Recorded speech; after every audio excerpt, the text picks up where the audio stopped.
បាទជំរាបសួរពុកម៉ែបងប្អូនដែលគោរពស្រឡាញ់វត្ថុស័ក្តិសិទ្ធិទាំងអស់គ្នាបាទថ្ងៃនេះបាទធ្វើវីដេអូមកបង្ហាញជូនពុកម៉ែបងប្អូនបានទស្សនាបាទខានធ្វើវីដេអូយូរហើយពុកម៉ែបងប្អូនណាបាទដោយសារខ្ញុំជាប់រវល់ការងារច្រើនបាទហើយថ្ងៃនេះក៏មានរបស់ភ្ញៀវខ្លះហើយក៏មានរបស់ខ្លួនឯងខ្លះបាទសម្រាប់ដាក់ចែកជាវជូនពុកម៉ែបងប្អូនដែលមាននិស្ស័យបាទហើយខាងមុខនេះគឺសិតតែបានភ្ញៀវទាំងអស់បាទប្រភេទស្នែងកបីខោលបាទមិនកបីខ្មៅបាទតែបាត់ធ្លុះបាទគាត់យកមកឆ្លាក់បាទនេះខាងចុងបាទឆ្លាក់ជាលោកតាព្រះមនីសីបាទគង់សមាធិបាទលក្ខណៈប៉ាណូ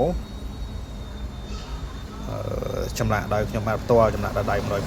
បាទស្អាតបាទហើយនៅខាងនេះគឺព្រះអង្គព្រះបាទមន្តិបាទហើយយើងសាងជាលក្ខណៈប៉ាណូដែរដោយសារស្នែងស្ដើងបាទ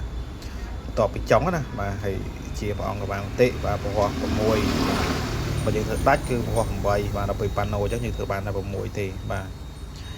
ហើយខាងនេះបាទលក្ខណៈប៉ាណូដូចគ្នាបាទគឺជាព្រះអង្គបាទ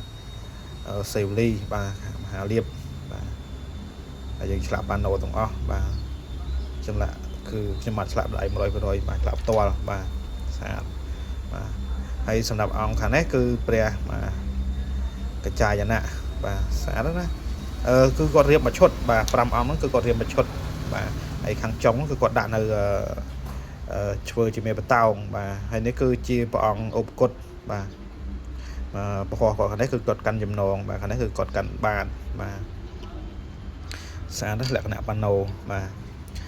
ហើយបន្ទាប់មកបាទនៅខាងនេះបាទលោកតាព្រះមនីសីបាទរបស់ភ្ញៀវដែរបាទសាងជាព្រះមនីសីដួងកែវមួយហើយនឹងឥសីបាទប្រសាទបាទឥសីប្រសាទឬក៏គេហៅថាឥសីមហាលៀបបាទស្អាតណាស់បាទសាងជាពីស្ដេចអ្នកឯដើមឫស្សីបាទរបស់ភ្ញៀវគាត់យកមកឆ្លាក់ហើយនៅខាងនេះពីរអង្គនេះក៏ជាបញ្ញាកាយឥសីដែរបាទហើយឆ្លាក់ជាលោកតាព្រះរិស័យឈ្នះមាបាទទ្រង់ចាញ់មាបាទហើយគង់នៅលើដុំថ្មបាទលក្ខណៈប៉ាណូបាទស្អាតបញ្ញាស័យភិកច្រើនមិនសូវជាមានបងគាត់ចង់ឆ្លាក់ដាច់ទេដោយសារគាត់ស្ដាយសាច់ណាបាទហើយសម្រាប់បញ្ញារបស់ខ្ញុំក៏មានដែរបាទប៉ុន្តែគាត់ថារៀងតូចនេះបាទ13លីបាទ12លី14លីបាទយើងអាចឆ្លាក់ជាលោកតាព្រះមនីសីបានបាទ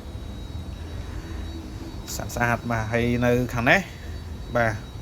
នេះក៏របស់ភ្ញៀវដែរបាទបងប្អូនណានេះជាប្រភេទរបស់កម្របាទជាក្លំចេកបាទ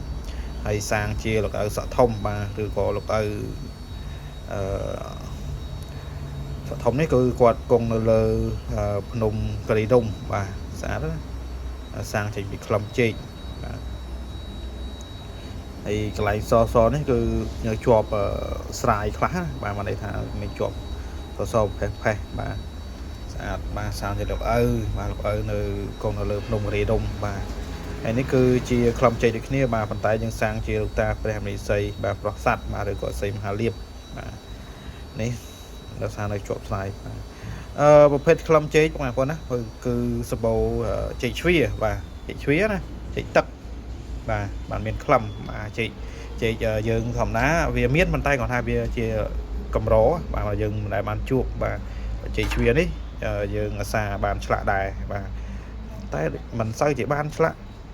ប្រហែលទេបងប្អូនណាបាទឆ្លាក់មួយឆ្នាំហើយដូចយើងឆ្លាក់បាន2ដងអីបាទហើយនេះក៏ក្លំចេកដែរបាទសាងជាកូនក្រកបាទក្លំចេកណាបាទម្ចាស់គាត់ឆ្លាញ់កូនក្រកមកគូបាទគាត់ឆ្លាញ់កូនក្រក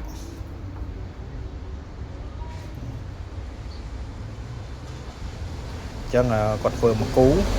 បាទក្លំចេកបៀមតុងសុកបាទបៀមតុងសុកទាំងពីរបាទអញ្ចឹងគឺរបស់ភ្ញៀវបាទមិនសម្រាប់ដាក់ជើទេបាទហើយសម្រាប់បាទនៅខាងមុខនេះបាទនេះគឺកូនក្រកដែរបាទស្រោបបាទរួចហើយបាទប្រភេទខ្លុំវ៉ាក្លូតបាទសម្រាប់ពុកម៉ែបងប្អូនណាដែលគាត់ស្រឡាញ់ណាពេញចិត្តណាគាត់អាចចែកជាវបានបាទហើយសម្រាប់តម្លៃបាទបងប្អូនណាត្រឹមតែ$35ទេ free សម្រាប់ផ្ញើជូនបងប្អូនទាំងអស់បាទ25ខែក្រុងបាទ ហើយសម្រាប់អង្គខាងនេះអង្គក្បាលមតិបាទគឺប្រភេទខ្លឹមវ៉ាក្លូតដែរបាទតម្លៃជាវគឺដូចគ្នាបាទហើយសម្រាប់ខាងនេះគឺប្រភេទនាងពួនបាទហើយសាងជានាងពួនហើយស្នែងកបិខ្មៅបោះធ្លុះបាទមានធំមួយតូចមួយបាទសម្រាប់បងប្អូនដែលគាត់ចង់ជាវបាទអាចសាកសួរបានបាទហើយសម្រាប់តម្លៃនាងពួនបាទតម្លៃមួយគ្រាប់នេះគឺតម្លៃ$25បាទស្នែងកបិខ្មៅបោះធ្លុះបាទសម្រាប់តូចនេះគឺតម្លៃ$20បាទព្រីស្វាជូនបងប្អូនបាទ25ក្រុងបាទហើយសម្រាប់នៅខាងក្រោយនេះបាទអង្គក្បាលមតិឈើដីខ្លាបាទចាញ់មៀឈើដីខ្លាបាទបញ្ចុះរួចរាល់ហើយបងណាបញ្ចុះរួចរាល់ហើយបាទហើយសម្រាប់តម្លៃបាទជីវជនបងប្អូនបាទតម្លៃ$35ដូចគ្នាបាទហ្នឹងអីវ៉ាន់ខ្ញុំបាទវ៉ាន់ខ្ញុំគឺខ្ញុំប្រាប់តម្លៃបាទតាមហ្នឹងបាទ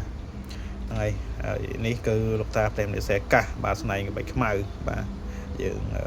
បញ្ចុះបកធ្លុះបាទហើយនៅខាងនេះ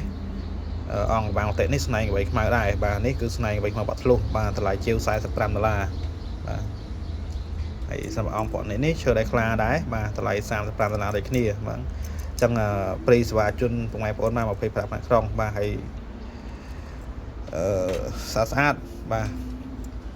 ហើយនៅខាងនេះអង្គឈ្នះមៀបាទប៉ាណូហើយសាងចេញពីស្នែងប្រាស់តលេសបាទតម្លៃ$35ដូចគ្នាបាទ